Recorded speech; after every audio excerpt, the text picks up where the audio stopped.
अंडमान निकोबार द्वीप समूह पर बनी सेलुलर जेल आज भी काला पानी की दर्दनाक दास्तां सुनाती है। आज भले ही इसे राष्ट्रीय स्मारक में बदल दिया गया हो, लेकिन बटुकेश्वर दत्त और वीर सावरकर जैसे अनेक सेनानियों की कहानी आज भी यह जेल सुनाती है। वीर सावरकर को स्वाधीनता आंदोलन से जुड़े होने के कारण अंग्रेज़ों द्वारा दोहरे आजीवन कारावास की सज़ा सुनाकर अंडमान निकोबार की सेलुलर जेल में रखा गया था, जहां अंग्रेज़ों द्वारा उन्हें यातनाएं दी गई थी। इस जेल को सेलुलर इसलिए नाम दिया गया था क्योंकि यहां एक कैदी से दूसरे से बिल्कुल अलग रखा जाता था। जेल में हर कैदी के लिए एक अलग सेल होती थी। यहाँ का अकेलापन कैदी के लिए सबसे भयावह होता था। अंडमान के पोर्ट ब्लेयर सिटी में स्थित यह जेल की चारदीवारी इतनी छोटी थी कि इसे आसानी से कोई भी पार कर सकता है, लेकिन यह स्थान चारों ओर से गहरे समुद्री पानी से घिरा हुआ है, जहां से सैकड़ों किलोमीटर दूर पानी के अलावा कुछ भी नज़र नहीं आता है।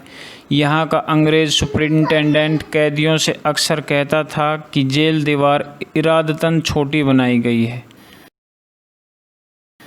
द्वीप होने की वजह से यह विद्रोहियों को सज़ा देने के लिए अनुकूल जगह समझी जाती थी।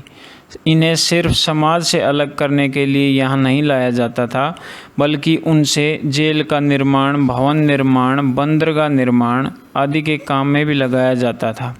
यहाँ आने वाले कैदी ब्रिटिश शासकों के घरों का निर्माण भी करते थे। सेलुलर जेल का निर्माण 1896 में प्रारंभ हुआ और 1906 में यह बनकर तैयार हुई। इसका मुख्य भवन लाल ईंटों से बना है। ये ईंटें बर्मा से यहाँ लाई गई। इस भवन की 7 शाखाएं हैं और बीचों बीच एक टावर है। इस टावर से ही सभी कैदियों पर नज़र रखी जाती थी। ऊपर से देखने पर यह साइकिल के पहिए की तरह दिखाई देता है। प्रत्येक शाखा 3 मंजिल की बनी थी। इनमें कोई शयन कक्ष नहीं था और कुल 698 कोठरियाँ बनी थी। प्रत्येक कोठरी 15 × 8 फीट की थी, जिसमें 3 मीटर की ऊंचाई पर रोशनदान थे। एक कोठरी का कैदी दूसरी कोठरी के कैदी से कोई संपर्क नहीं रख सकता था। जेल में बंद स्वतंत्रता संग्राम सेनानियों को बेड़ियों से बांधा जाता था। कोल्लू से तेल पेरने का काम उनसे करवाया जाता था। हर कैदी को 30 पाउंड नारियल और सरसों का तेल पेरना होता था। यदि वह ऐसा नहीं कर पाता था तो उन्हें बुरी तरह से पीटा जाता था और बेड़ियों से जकड़ दिया जाता था।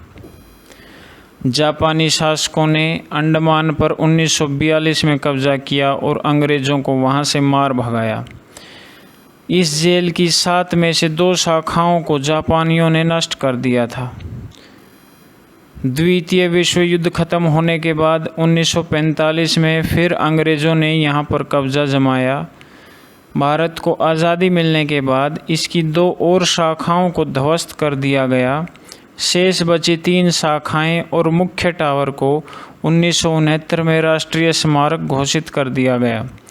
1963 में यहाँ गोविंद वल्लभ पंत अस्पताल खोला गया। वर्तमान में यह 500 बिस्तरों वाला अस्पताल है। दोस्तों, वीडियो अच्छी लगे तो लाइक एंड सब्सक्राइब ज़रूर करें।